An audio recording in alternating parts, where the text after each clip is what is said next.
Hi everybody, and welcome to another segment of Cooking with Kristin, or Holiday Baking with Kristin as it were. Today I'm going to make for you one of my family favorites. These only get made at Christmas time. You know, it's one of those cookies that you think, those ingredients are around here. They're always around year-round, but this was something my mom always made at Christmas time, so that's when I make them. These are called Butternut Balls. It's one of the few exceptions to my nuts don't belong in anything rule. And so I'm going to show you how to make those. Now don't be concerned when if you're going to flip to the end to see what they look like and then come back to watch. These will look like something called pfeffernusse, but they don't taste like that at all. You know, pfeffernusse is like a powdered sugar covered cookie. These are not like that at all. These are very moist and yummy and not dry at all, where pfeffernusse is intended to be more of a dry cookie.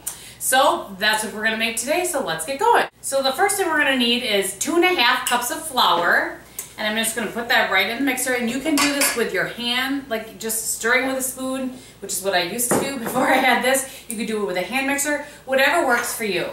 You're going to do a 1/4 teaspoon of salt, and don't eliminate the salt thinking, oh, it probably doesn't really need that, because salt actually will bring out some of the flavors and things. So it's only a 1/4 teaspoon in a whole lot of cookies, so don't skip it.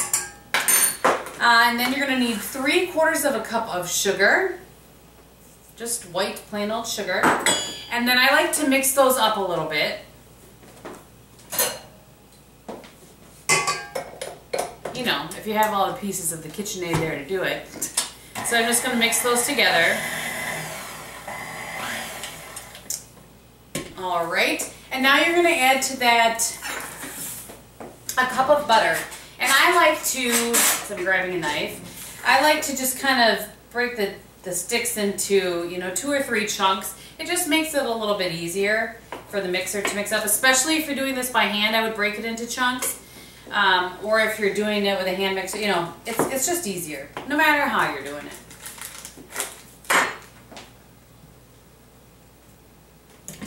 And let that start to come together.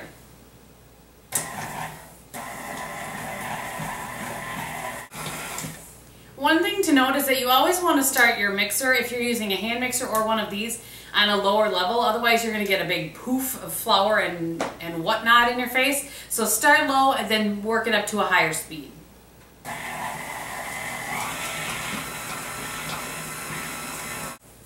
Okay, I think it's really important to show you what this looks like, because I don't want you to be making this and thinking, what is she talking about? So I'm going to stop really quick now before I add the other 2 ingredients and show you what it looks like.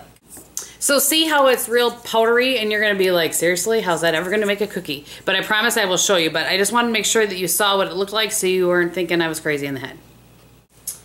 Okay, so I've just put that back over here, and now I'm going to add 2 teaspoons of vanilla. Again, good vanilla, not imitation vanilla. Actually, this needs to be, I don't even know. I always shake my vanilla. Do you guys shake your vanilla? I'm sure it doesn't need to be, but I do. And so I've mentioned this before, but since this could be your first video, this, while it looks like a cheap vanilla container, is one that I refill with real vanilla that some sweet friends bring back from us. So now you want to mix that together. Then the last ingredient, and again, one of the few rules where adding nuts does not ruin it, you want to add a cup of chopped pecans. They should be really teeny pieces. This actually is pecan chips. This is the perfect size. I'm going to go ahead and put these in here, and then I will show you a close-up so you know what I'm talking about. So this is the size of your pecans. You don't really want them any bigger than this, or it's not going to work really well. So that's the kind of size that you want. You certainly could buy bigger pecans and chop them down, like I have used before my Pampered Chef chopper and chopped them down. You could chop them down with a knife, whatever works for you. So I'm going to put those in here and mix those up. Okay, so I've preheated my oven to 400 degrees, and I have gotten out my cookie sheets. I have 2 of them here. And what you're going to do now, and again, this is not clean. This is a messy job. I'm going to take off my rings and roll my sleeves a little bit, and you can do a couple of things. I have my scoop out. You can certainly scoop out some into your hand. So if you want to get, make sure that you're getting the same amount in each one. So you can scoop some out, and then you just form it into a ball into your hand, and it will form into a ball. I promise you it will. It's not going to be perfect, but it will form into a ball. So that's kind of the size that you want. So what I'm going to do is I'm going to zoom this in so you can see more of what I'm doing here, and hopefully speed it up with some lovely Christmas music behind it.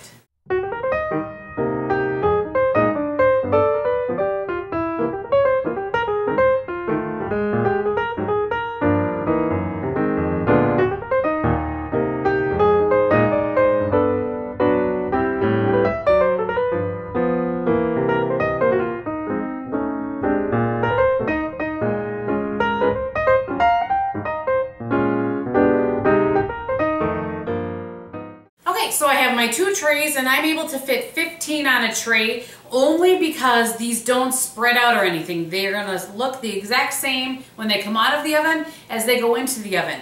So your oven has been, again, preheating to 400 degrees. You're going to put them in, I always, 10 to 12 minutes.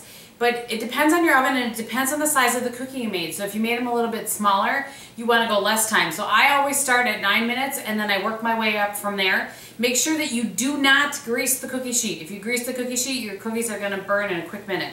So go ahead and stick these in the oven, and then make sure you have powdered sugar in a bowl ready to go. I'm actually going to put it in a bowl this size, so kind of a shallow bowl. I'm going to have some powdered sugar in here right when they come out of the oven, and I'll show you what that's for in just a minute. Okay, so I have taken these out of the oven now, and I've let them cool for 2 minutes, and I actually literally set a timer for them for cooling for 2 minutes because otherwise I'll try to touch them too soon. But you definitely want to do this step, and as you can see, I'm rolling them in powdered sugar. You want to do that before they cool. If you don't, if you wait too long, then the powdered sugar won't stick. So you want to make sure that you go ahead and do that. So I'm going to go ahead and do that, and then I will come right back. Okay, so I have my cookies here, and they are all set on my cookie sheet. This recipe will make you about 40 cookies depending on the size cookie that you make. You just want to let them cool here until they're cooled completely. Then you can, I like to keep them, well, we keep them in the garage because it's cold out there. They don't have to be kept cold by any means, but it's just kind of extra space for us, and we have a little spot out there where we put a lot of the baked goods during the holidays. But actually right now, after these cool, I'm going to package them up and put them in the freezer because I will be in a couple of weeks sending them out to my brother who lives in Denver. So you certainly can freeze these probably for up to a month, and they will still be good for you. So I hope that you guys enjoyed that. This is, like I said, one of my family favorites. So I hope that it will become one of yours. Thank you so much for watching, and I will talk to you very soon. Bye!